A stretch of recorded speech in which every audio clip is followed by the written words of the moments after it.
ನಮಸ್ಕಾರ ರಿವ್ಯೂ ಚಾನಲ್ಗೆ ಸ್ವಾಗತ. ನಾನು ಸೌಖ್ಯ ಗಾಂವ್ಕರ್. ಕಡೆಗೂ ಇಂಡಿಗೋ ಈ ದುಸ್ಥಿತಿಯ ಹಿಂದೆ ಇಂಡಿಗೋ ಕ್ರೈಸಿಸ್ ದೇಶದಲ್ಲಿ ಯಾವ ರೀತಿ ಆಕ್ರೋಶ ಸಿಡಿದಿದೆ ಅನ್ನೋದನ್ನು ನೋಡ್ತಿದ್ದೀವಲ್ಲ, ಇದರ ಹಿಂದಿರುವ ಸಂಚು ಸಾಕ್ಷಿ ಸಮೇತ ಬಯಲಾಗ್ತಿದೆ. ಸಾಕ್ಷಿ ಸಮೇತ ಏನೆಲ್ಲ ವಿಚಾರಗಳು ಬಯಲಾಗ್ತಿದ್ದಾವೆ.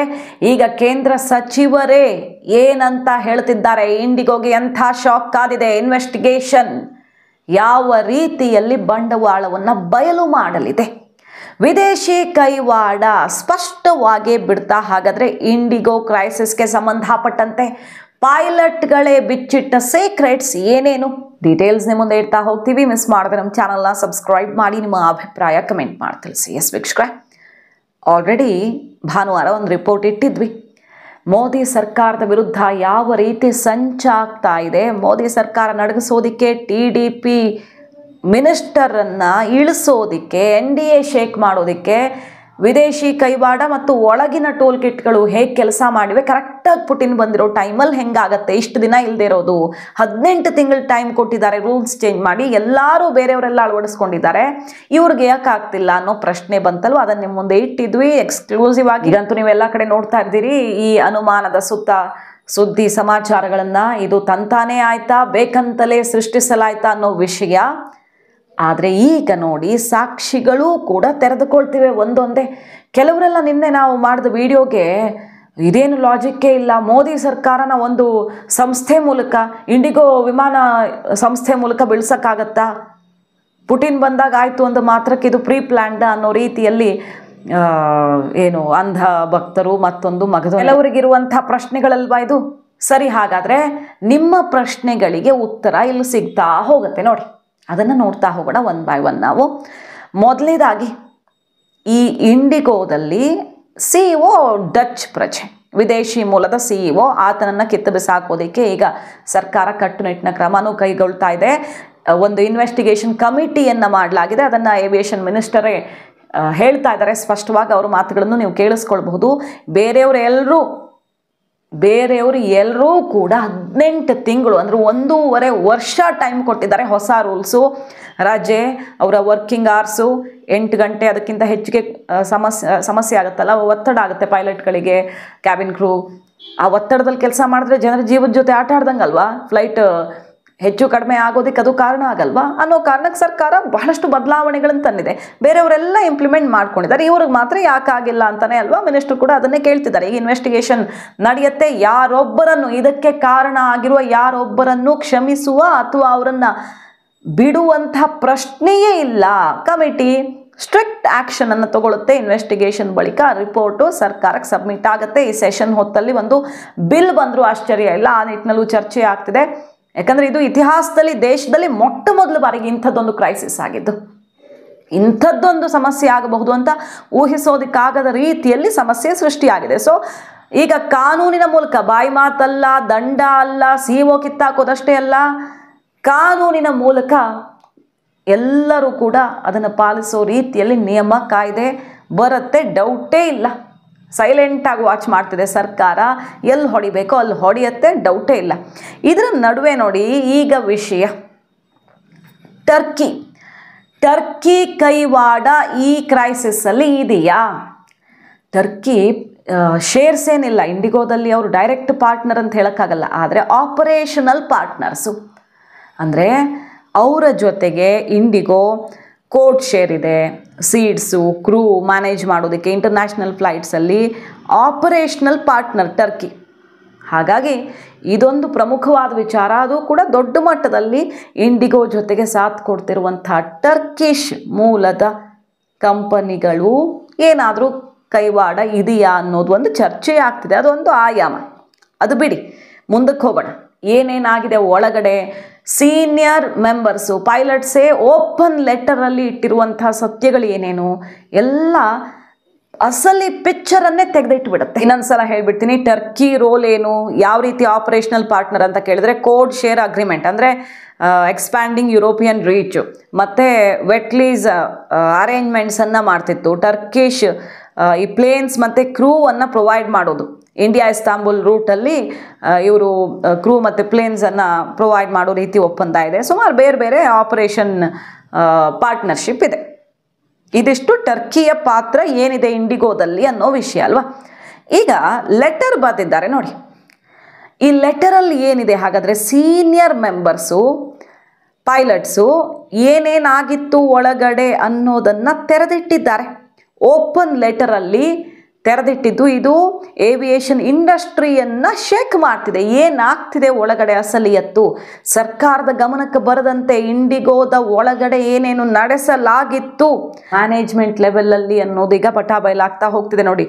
ಈ CEO ಪೀಟರ್ ಎಲ್ಬರ್ಸ್ ಕಂಪ್ಲೀಟ್ ಆಗಿ ಇದಕ್ಕೆ ಕಾರಣ ಅನ್ನೋದನ್ನು ಪೈಲಟ್ಗಳೇ ಹೇಳ್ತಾ ಇದ್ದಾರೆ ನೋಡಿ. ಸೀನಿಯರ್ ಮೆಂಬರ್ಸು ಬರೆದಿರುವಂತಹ ಸುಮಾರು 7-8 ಜನ ಪೈಲಟ್ಗಳು ಸೇರ್ಕೊಂಡು ಬರೆದಿರೋ ಓಪನ್ ಲೆಟರ್ ಈಗ ಔಟ್ ಆಗಿದೆ. ಅದು ಹೇಳ್ತಾ ಇದೆ, ಈ CEO ಪೀಟರ್ ಎಲ್ಬರ್ಸ್ ಇಲ್ಲಿ ಇಷ್ಟು ಸಮಸ್ಯೆ ಆಗಿದ್ರೆ ಹಾಲಿಡೇ ಮಾಡ್ತಾ ಇದ್ದಿದ್ದು, ವಿದೇಶದಲ್ಲಿ ಹಾಲಿಡೇ ಮಾಡ್ತಾ ಇದ್ದಿದ್ದು ವಿಷಯ ಬಂತಲ್ವಾ. ಈತ ಏನಿದು ಇದ್ದಕ್ಕಿದ್ದಂತೆ ಆದ ಕ್ರೈಸಿಸ್ ಅಲ್ವಾ, ಕೆಲವರ ಪ್ರಕಾರ ಇದ್ದಕ್ಕಿದ್ದಂತೆ ಆಗೋಯ್ತು ಅಂತ.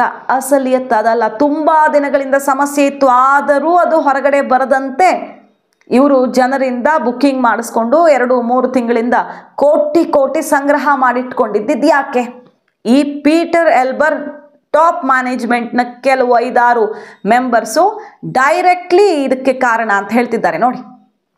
ಅರೋಗೆಂಟ್ ಲೀಡರ್ಶಿಪ್ಪು, ಪ್ರಮೋಷನ್ ಇಶ್ಯೂಸ್ ಇತ್ತು, ಟಾಕ್ಸಿಕ್ ವರ್ಕ್ ಕಲ್ಚರ್ ಇತ್ತು, ನಿಮಗೆ ಕೆಲಸನಾದರೂ ಇದೆ ಅದಕ್ಕೆ ಖುಷಿ ಪಡಿ ಅಂತ ಹೇಳ್ತಿದ್ರಂತೆ. ಪೈಲಟ್ಗಳು ಅಷ್ಟು ಒತ್ತಡದಲ್ಲಿ ಕೆಲಸ ಮಾಡೋ ಅನಿವಾರ್ಯತೆ ಇತ್ತು. ಓವರ್ ವರ್ಕಿಂಗು, ಪಾಪ ಅವ್ರಿಗೆಲ್ಲ ಪರಿಸ್ಥಿತಿ ಉಸಿರುಗಟ್ಟಿಸುವಂಥ ವಾತಾವರಣ ಇತ್ತು.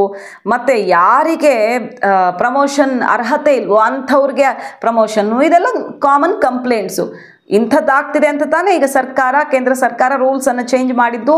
ಅವ್ರಿಗೆ ರಜೆ ಕೊಡಬೇಕು, 8 ಅವರ್ ಮಾತ್ರ ವರ್ಕಿಂಗು, ಇದನ್ನು ಕಂಪಲ್ಸರಿ ಇಂಪ್ಲಿಮೆಂಟ್ ಮಾಡಬೇಕು. 1.5 ವರ್ಷ ಟೈಮ್ ಕೊಡ್ತೀವಿ, ನೀವು ಎಕ್ಸ್ಟ್ರಾ ನೇಮಕಾತಿ ಮಾಡ್ಕೊಳ್ಬೇಕು. ಶಾರ್ಟೇಜ್ ಆಫ್ ಸ್ಟಾಫ್ ಮಾಡಿಕೊಂಡ್ರೆ ಈ ಥರದ ರೂಲ್ಸ್ ಫಾಲೋ ಮಾಡೋಕ್ಕಾಗಲ್ಲ, ಸೊ ನೇಮಕಾತಿ ಮಾಡ್ಕೊಳ್ಬೇಕು ಅಂತಲ್ವಾ. ಇದು ಯಾವುದನ್ನೂ ಕೂಡ ರೂಲ್ಸ್ ಬಂದ ಬಳಿಕವೂ ಇಂಡಿಗೋ ಫಾಲೋ ಮಾಡಿಲ್ಲ. ಪೈಲಟ್ಗಳೇ ತೆರೆದಿಡ್ತಿರೋದು. ಯಾಕೆ ಫಾಲೋ ಮಾಡಿಲ್ಲ? ಇವ್ರ ಹತ್ರ ಶಾರ್ಟೇಜ್ ಇದೆ ಸ್ಟಾಫ್ದು, ಪೈಲಟ್ಸ್ದು ಅಂತ ಗೊತ್ತು. ಅಲ್ಲಿಗೆ ತಮ್ಮ ಹತ್ರ ಆಪರೇಷನ್ ಮಾಡೋದಕ್ಕೆ ಕಷ್ಟ ಆಗಬಹುದು. ಈ ರೂಲ್ಸ್ ಪ್ರಕಾರ 8 ಅವರು ಮತ್ತು ರಜೆ ಎರಡನ್ನೂ ಇಂಪ್ಲಿಮೆಂಟ್ ಮಾಡಿಕೊಂಡು ರಿಕ್ರೂಟ್ಮೆಂಟ್ ಮಾಡದೇ ಇದ್ದರೆ ಸಮಸ್ಯೆ ಆಗುತ್ತೆ ತಾನೇ. ಇರೋವರಲ್ಲೇ ರಜೆ ಕೊಟ್ಟು ಕಳಿಸಿದಾಗ ಸಮಸ್ಯೆ ಆಗೇ ಆಗತ್ತೆ ಅಂತ ಈ ಪೀಟರ್ ಎಲ್ಬರ್ಗೆ ಪಕ್ಕಾ ಗೊತ್ತಿತ್ತು. ಆದರೂ ಯಾಕಾಗಿಲ್ಲ ರಿಕ್ರೂಟ್ಮೆಂಟು, ಯಾಕೆ ಸಿಬ್ಬಂದಿ ಹೊಂದಿಸ್ಕೊಂಡಿಲ್ಲ ಅನ್ನೋದು ಮೊದಲ ಪ್ರಶ್ನೆ. ಬೇಕಂತಲೇ ಆಗಿರೋದು ಅನ್ನೋದು ನೋಡಿ ಗೊತ್ತಾಗ್ತಿದೆ, ಓಪನ್ ಆಗಿ ಗೊತ್ತಾಗ್ತಿದೆ. ಯಾವುದೇ ಬಗೆಯಲ್ಲೂ ಸೇಫ್ಟಿ ಕನ್ಸರ್ನ್ ಅಲ್ಲಿ ಫಾಲೋ ಆಗ್ತಿರ್ಲಿಲ್ಲ. ಅದನ್ನು ಪ್ರಶ್ನೆ ಮಾಡೋಕ್ಕೆ ಹೋದರೆ ನಮ್ಮನ್ನು ಹೆದರಿಸಲಾಗ್ತಿತ್ತು. ಹಾಗೆ ಯಾವುದೇ ಬಗೆಯಲ್ಲೂ ಕೂಡ ಎಂಪ್ಲಾಯಿ ಸೇಫ್ಟಿ ಬಗ್ಗೆ, ಅವರ ಜೀವನದ ಬಗ್ಗೆ ಒಂದಿಂಚು ಯೋಚನೆ ಮಾಡುವ ಪರಿಸ್ಥಿತಿ ಅಲ್ಲಿ ಇರಲೇ ಇಲ್ಲ ಅನ್ನೋದನ್ನು 8 ಜನ ಸೀನಿಯರ್ ಅಫಿಷಿಯಲ್ಸು ಈಗ CEO ಮಾಡ್ತಾ ಇದ್ದ ಕೆಲಸ ಎಲ್ಲ ಹೊರಗಿಟ್ಟು ಪತ್ರವನ್ನು ಬರೆದಿದ್ದಾರೆ. ಇಷ್ಟೆಲ್ಲ ಇದೆ, ಏನೂ ಪ್ಲಾನಿಂಗ್ ಮಾಡ್ಕೊಂಡಿಲ್ಲ ಇವರು. 18 ತಿಂಗಳು ಟೈಮ್ ಕೊಡ್ತೇವೆ ಸರ್ಕಾರ. ಆದರೂ ಕೂಡ ತಮಗೆ ಸಮಸ್ಯೆ ಆಗಬಹುದು ಅಂತ ಗೊತ್ತಿದ್ರು ಜನರ ಹತ್ರ ಮಾತ್ರ ದುಡ್ಡು ತಗೊಂಡು ಟಿಕೆಟ್ ಬುಕ್ಕಿಂಗನ್ನು ಮಾಡ್ಕೊಳ್ತಾ ಇದ್ದಾರೆ. ಏಕಾಏಕಿ 1000 ಫ್ಲೈಟ್ಗಳು ಕ್ಯಾನ್ಸಲ್ ಆಗತ್ತೆ. ಆದರೆ ಇವ್ರಿಗೆ ಗೊತ್ತಿರಲಿಲ್ವಾ ಹಾಗಾದರೆ ತಮ್ಮ ಹತ್ರ ಈ ಥರ ಸಮಸ್ಯೆ ಆಗ್ತಿದೆ, ರೂಲ್ಸ್ ಚೇಂಜ್ ಆಗಿದೆ, ಅದನ್ನು ಇಂಪ್ಲಿಮೆಂಟ್ ಮಾಡ್ಕೊಳ್ಬೇಕಾಗಿದೆ, ಸ್ಟಾಫ್ ಇಲ್ಲ ನಮ್ಮ ಹತ್ರ, ಏನಾಗಬಹುದು ಅಂತ ಬುಕ್ಕಿಂಗೇ ಮಾಡ್ಕೊಳ್ಬಾರ್ದಿತ್ತು. ಇವ್ರು ಯಾಕೆ ಟಿಕೆಟ್ ಕೊಡ್ತಾ ಇದ್ರು? ಟಿಕೆಟ್ ಕೊಟ್ಟು ದುಡ್ಡು 100 ಕೋಟಿ ಕಲೆಕ್ಷನ್ ನೋಡಿ. ಈಗ ಕೆಲವ್ರಿಗೆ ಅನಿಸ್ಬಹುದು, ಸರಿ ಈ ರೀತಿ ಪೆನಾಲ್ಟಿ ಹಾಕ್ಸ್ಕೊಳ್ಳೋಕೆ ಯಾಕೆ ಇವರು ಸರ್ಕಾರದ ವಿರುದ್ಧ ಸಂಚು ಮಾಡ್ತಾರೆ, ಪೆನಾಲ್ಟಿ ಬಿತ್ತ ಅವ್ರಿಗೆ ಹೆಸರು ಹಾಳಾಯ್ತಾ ಅಂತ. ಆದರೆ ಇಂಡಿಗೋ ಭಾರತದಲ್ಲಿ 60% ಹೆಚ್ಚು ಕಡಿಮೆ ಏವಿಯೇಷನ್ ಸೆಕ್ಟರಲ್ಲಿ ಅವರದ್ದೇ ಮೇಜರ್ ಇರೋದು. ಸೊ ಇಷ್ಟೆಲ್ಲ ಹಿಡಿತ ಹೊಂದಿರುವ ನಾವು ಸರ್ಕಾರವನ್ನೇ ಶೇಕ್ ಮಾಡಬಹುದು ಅನ್ನೋ ರೀತಿಯಲ್ಲಿ ಹೊರಟಿಲ್ಲ ಅಂತ ಹೇಗೆ ನಂಬ್ತೀರಿ ನೀವು? ಇಲ್ಲೇನಾಗಿದೆ ನೋಡಿ, ಟಿಕೆಟ್ಸಿಂದ ಕಲೆಕ್ಟ್ ಆಗಿರೋ ದುಡ್ಡು 100 ಕೋಟಿ. 1 ತಿಂಗಳು 2 ತಿಂಗಳು 3 ತಿಂಗಳು ಮುಂಚೆ ಬುಕ್ ಆಗಿರುತ್ತೆ ಟಿಕೆಟ್ಸು. ಅದನ್ನು ಬಾಯಿ ಮುಚ್ಕೊಂಡು ಬುಕ್ಕಿಂಗ್ ಮಾಡ್ಕೊಂಡಿದ್ದಾರೆ.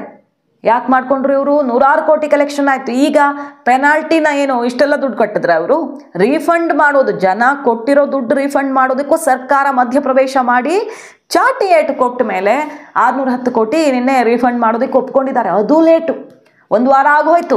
ಒಂದೊಂದು ವಾರ 1000 ಕೋಟಿ ಉಳ್ಕೊಂಡ್ರೆ ಅದರಿಂದ ಲಾಭ ಬರುತ್ತಾ ನಷ್ಟ ಬರುತ್ತಾ? ಆ 1000 ಕೋಟಿಯನ್ನ ಎಲ್ಲಿ ಹಾಕಿರ್ತಾರೆ ಅವ್ರ ದುಡ್ಡನ್ನ? ಸುಮ್ಮನೆ ಇರುತ್ತಾ 1,000 ಕೋಟಿ ಒಂದು ವಾರ ಒಬ್ರ ಕೈಯಲ್ಲಿ? ಅದು ಒಂದು 3 ತಿಂಗಳ ಮುಂಚೆ ಬುಕ್ ಆಗಿರೋ ಹಣ, ಅದ್ರ ಬಡ್ಡಿಯಲ್ಲಿ ಕೆಲವು ಭಾಗ ಮಾತ್ರ ಪೆನಾಲ್ಟಿ ಕಟ್ಟಿರ್ತಾರೆ. ಸೊ ಏನು ಲಾಸ್ ಆಯ್ತು ಅವ್ರಿಗೆ? ಆಡಬಾರದ ಆಟ ಆಡೋದಕ್ಕೆ ಇಂಡಿಗೋ ಬಹಳ ದೊಡ್ಡ ಸಂಚು ಮಾಡಿತ್ತು ಇಲ್ಲಿ ಅನ್ನುವಂಥ ವಿಚಾರ ಈಗ ಸ್ಪಷ್ಟವಾಗಿ ಕಾಣ್ತಿದೆ. ಇಷ್ಟಿಲ್ಲದೆ ಇವರು ಟಿಕೆಟ್ ಡಿಸ್ಟ್ರಿಬ್ಯೂಷನನ್ನು ಮಾಡ್ತಾನೆ ಇರಲಿಲ್ಲ. ಮತ್ತು ಈ ಕ್ರೈಸಿಸ್ಸು ಒಳಗಡೆ ಬೇಕಂತಲೇ ಇವರು ಏನೂ ಮ್ಯಾನೇಜ್ ಮಾಡಿಲ್ಲ ಅನ್ನೋದನ್ನು ಈಗ ಪೈಲಟ್ಗಳೇ ಹೇಳ್ತಿದ್ದಾರಲ್ಲ. ಸಿಕ್ಕಾಪಟ್ಟೆ ಸಮಸ್ಯೆ ಇತ್ತು. ಎಂಪ್ಲಾಯಿ ಫ್ರೆಂಡ್ಲಿ ವಾತಾವರಣ ಒಂದು ಸ್ವಲ್ಪನೂ ಇರಲಿಲ್ಲ ಸರ್ಕಾರ ರೂಲ್ಸ್ ತಂದ ಮೇಲೂ ಅನ್ನೋದನ್ನು ಈಗ ಇವರು ಬಿಚ್ಚಿಟ್ಟಂಗಾಯ್ತು. ಓಪನ್ ಲೆಟರ್ ಏವಿಯೇಷನ್ ಸೆಕ್ಟರಲ್ಲಿ ಕಂಪನ ಸೃಷ್ಟಿ ಮಾಡಿದೆ. ಸೊ ಇಂಡಿಗೋದ ಮೂಲ ಉದ್ದೇಶ ಏನಾಗಿತ್ತು? ಏನು ಮಾಡೋಕೆ ಹೊರಟಿದ್ರು ಇವರು? ಒಂದು ಕಡೆ ಚಳಿಗಾಲದ ಅಧಿವೇಶನ. ಈ ಅಧಿವೇಶನ ಇರೋ ಟೈಮಲ್ಲಿ ಯಾವಾಗಲೂ ನೀವು ಗಮನಿಸಿರ್ತೀರಿ, ಒಂದು ವಾರ ಮುಂಚೆ ಏನಾದರೂ ಒಂದು ವಿದೇಶಕ್ಕೆ ಸಂಬಂಧಪಟ್ಟಂತೆ ಬ್ಲೂಮ್ಬರ್ಗ್ ರಿಪೋರ್ಟ್ ಆದರೂ ಬರುತ್ತೆ, ಅದಾನಿ ಮತ್ತೊಂದು ಅಂದ್ಕೊಂಡು ಹೊರಗಡೆ ದೇಶದಿಂದ ಏನೋ ಒಂದು ಸಿಡಿಯುತ್ತೆ. ಈ ರೀತಿ ಕರೆಕ್ಟಾಗಿ ಅಧಿವೇಶನದ ಟೈಮಲ್ಲಿ ಏನೋ ಒಂದು ಮೋದಿ ಸರ್ಕಾರಕ್ಕೆ ಕೆಟ್ಟ ಹೆಸರು ಬರುವಂತಹ ಚಟುವಟಿಕೆಗಳು ಇದ್ದಕ್ಕಿದ್ದಂತೆ ಆಗಿಬಿಡ್ತವೆ. ಇದು ಕೋಇನ್ಸಿಡೆನ್ಸ್ ಅಲ್ವಾ? ಮತ್ತೊಮ್ಮೆ ಇಲ್ಲಿ ಸೆಷನ್ ಇದೆ, ಅಲ್ಲಿ ಪುಟಿನ್ ಬಂದಿದ್ದಾರೆ. ಪುಟಿನ್ ಬಂದಿರುವ ಹೊತ್ತಲ್ಲಿ ಜಗತ್ತನ್ನು ನಡುಗಿಸೋ ರೀತಿಯಲ್ಲಿ ಸ್ಟೆಪ್ಗಳನ್ನು ಮೋದಿ ಪುಟಿನ್ ಅಂತಹ ನಿರ್ಧಾರ, ಅಂತಹ ಡೀಲು, ಡಾಲರ್ಗೆ ಶಾಕ್ ಕೊಡುವಂತಹ ತೀರ್ಮಾನಗಳನ್ನೆಲ್ಲ ತಗೊಂಡಿರೋ ಹೊತ್ತಲ್ಲಿ ಭಾರತವನ್ನು ಅಂತಾರಾಷ್ಟ್ರೀಯ ವೇದಿಕೆಯಲ್ಲಿ ಮುಜುಗರಕ್ಕೀಡು ಮಾಡುವಂತಹ ಒಂದೇ ಕಲ್ಲಲ್ಲಿ 4 ಹಕ್ಕಿಗಳನ್ನು ಹೊಡೆಯೋದು. ಏವಿಯೇಷನ್ ಮಿನಿಸ್ಟರು TDP ಅವರು ಹೆಚ್ಚು ಕಡಿಮೆ ಆಗಿ ಅವ್ರಿಗೆ ತಲೆದಂಡ ಆದರೆ TDP NDA ವಿರುದ್ಧ ಸಿಡಿದೇಳುತ್ತೆ, ಸರ್ಕಾರನೂ ಹೆಚ್ಚು ಕಡಿಮೆ ಆಗಬಹುದು. ಸೊ ಎಲ್ಲ ಆಯಾಮಗಳಲ್ಲೂ 360 ಡಿಗ್ರಿ ಸಂಚು ರೂಪಿಸಲಾಗಿದೆ ಅನ್ನೋದಿಲ್ಲಿ ಕ್ಲಿಯರ್ ಕಟ್ ಆಗಿ ಗೊತ್ತಾಗುತ್ತೆ. ಕೆಲವ್ರಿಗೆ ಅನುಮಾನ ಬಂದಿತ್ತಲ್ಲ, ಒಂದು ಕಂಪನಿ ಮೂಲಕ ಸರ್ಕಾರ ನಡೆಸೋಕೆ ನೋಡಬಹುದಾ ಅಂತ. ಒಂದೇ ಕಂಪನಿ ಅಲ್ಲ, ಕೆಲವು ನ್ಯೂಸ್ ಪೇಪರ್ಸು, ಕೆಲವು ಸೋಷಿಯಲ್ ಮೀಡಿಯಾಗಳು, ಕೆಲವು ಪಾಲಿಟಿಷಿಯನ್ಸು, ಕೆಲವು ಪಕ್ಷಗಳು, ಈ ರೀತಿ ಬೇಕಾದಷ್ಟು ಕಡೆ ವಿದೇಶದ ಟೂಲ್ ಕಿಟ್ಟು ಸ್ಥಾಪಿಸಲ್ಪಟ್ಟಿರುತ್ತೆ. ಸೋವಿಯತ್ ಯೂನಿಯನ್ ಎಕ್ಸಾಂಪಲ್ ತಗೊಂಡ್ರೆ ನಾವು, ಅಮೆರಿಕದಿಂದ ಇನ್ವೆಸ್ಟ್ ಆಗಿದ್ದಂಥ MNCಗಳ ಪಾತ್ರ ಸೋವಿಯತ್ ಯೂನಿಯನ್ ಮಹಾಕುಸಿತದಲ್ಲಿ ಬಹಳ ದೊಡ್ಡದಾಗಿತ್ತು. ಸರ್ಕಾರವನ್ನು ಈ MNCಗಳು ಹೇಗೆ ಅಲುಗಾಡಿಸಿದ್ವು, ಕಡೆಗೆ ಅದರ ಅಸ್ತಿತ್ವವೇ ಯಾವ ರೀತಿ ನಾಶವಾಯಿತು, ಅಮೆರಿಕದ ಕೈವಾಡ ಅದರ ಹಿಂದೆ ಹೇಗಿತ್ತು ಅನ್ನೋದೊಂದು ಎಕ್ಸಾಂಪಲ್ ಸಾಕು ನಮಗೆ. ಭಾರತದ ಒಳಗಡೆ ಅಥವಾ ಯಾವುದೇ ದೇಶದ ಒಳಗಡೆ ಇರುವ ಸಂಘ ಸಂಸ್ಥೆ ರಾಜಕಾರಣಿಗಳನ್ನು ಹೇಗೆ, ಅಧಿಕಾರದಲ್ಲಿ ಇಲ್ಲದ ಪಕ್ಷಗಳನ್ನು ಹೇಗೆ ಟೂಲ್ ಕಿಟ್ಗಳಾಗಿ ಬಳಸ್ಕೊಂಡಿರುವ ಎಕ್ಸಾಂಪಲ್ಸ್ ಇತಿಹಾಸದಲ್ಲಿ ಕಾಣಸಿಗತ್ತೆ ನಮಗೆ ಅಂತ. ಹಾಗಾಗಿ ಇದ್ದಕ್ಕಿದ್ದಂತೆ ಯಾವುದೇ ಏರ್ಲೈನ್ಸು ಈ ರೀತಿ ಸಮಸ್ಯೆಗೆ ಈಡಾಗಿಲ್ಲ. ಏರ್ ಇಂಡಿಯಾ ಇದೆ, ವಿಸ್ತಾರ ಇದೆ, ಸ್ಪೈಸ್ ಜೆಟ್ ಇದೆ, ಇವರೆಲ್ಲರೂ 1.5 ವರ್ಷ ಅಂದರೆ 18 ತಿಂಗಳಲ್ಲಿ ಪಕ್ಕಾ ಪ್ಲಾನಿಂಗ್ ಮಾಡಿ ಎಕ್ಸ್ಟ್ರಾ ರಿಕ್ರೂಟ್ಮೆಂಟ್ ಮಾಡಿಕೊಂಡು ಸರ್ಕಾರ ಹಾಕಿದ ರೂಲ್ಸನ್ನು, ಅಂದರೆ ಟೈಮಿಂಗು ಅವ್ರಿಗೆ ಹೆಚ್ಚಾಗಬಾರ್ದು, ಸ್ಟ್ರೆಸ್ ಆಗಬಾರ್ದು, ಪೈಲಟ್ಗಳಿಗೆ ರಜೆ ಕೊಡಬೇಕು ಅನ್ನೋದನ್ನು ಫಾಲೋ ಮಾಡಿದ್ದಾರೆ.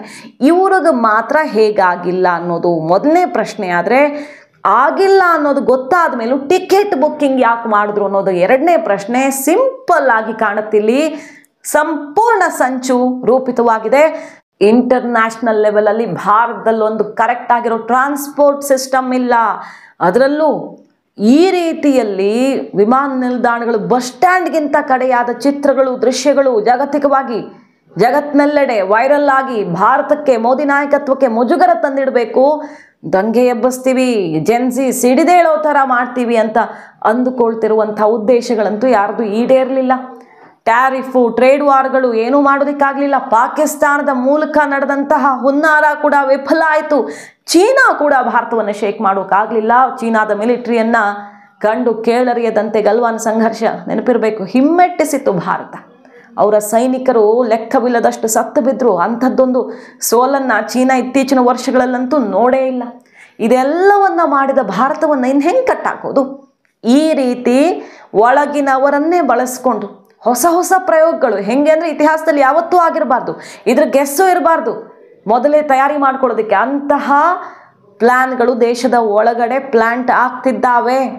ಅದರ ಭಾಗ ಇದು ಯಾಕಾಗಿರಬಾರ್ದು ಅನ್ನೋ ಪ್ರಶ್ನೆ ಎದ್ದಿದೆ. ಬರೀ ಪ್ರಶ್ನೆ ಆಗಿ ಉಳ್ಕೊಂಡಿಲ್ಲ, ಆ್ಯಕ್ಷನ್ ತಗೊಳ್ತೀವಿ, ಖಂಡಿತವಾಗಿಯೂ ಅವರನ್ನ ಸುಮ್ಮನೆ ಬಿಡಲ್ಲ ಅಂತ ಏವಿಯೇಷನ್ ಮಿನಿಸ್ಟರ್ ಘೋಷಣೆ ಮೊಳಗಿಸಿದ್ದಾರೆ. ಅಮಿತ್ ಶಾ ಅವರ ಜೊತೆಗಿನ ಮೀಟಿಂಗ್ ನ ಬಳಿಕ ಈಗ ಸ್ಟ್ರಿಕ್ಟ್ ಆಕ್ಷನ್ಗೆ ಮುಂದಾಗ್ತಾ ಇರೋದು. ಕಾದ್ ನೋಡೋಣ ಯಾರ್ಯಾರ ಬಂಡವಾಳ ಬಯಲಾಗಲಿದೆ, ಯಾವ ರೀತಿಯ ವಿದೇಶದ ಸಂಚು ಇದರಲ್ಲಿ ಸೇರಿಕೊಂಡಿದೆ ಅನ್ನೋದನ್ನ. ಮಾಹಿತಿ ಇಷ್ಟ ಆಗಿದ್ರೆ ಮಿಸ್ ಮಾಡದೆ ನಮ್ಮ ಚಾನಲ್ನ ಸಬ್ಸ್ಕ್ರೈಬ್ ಮಾಡಿ, ನಿಮ್ಮ ಅಭಿಪ್ರಾಯ ಕಮೆಂಟ್ ಮಾಡಿ ತಿಳಿಸಿ. Thank you.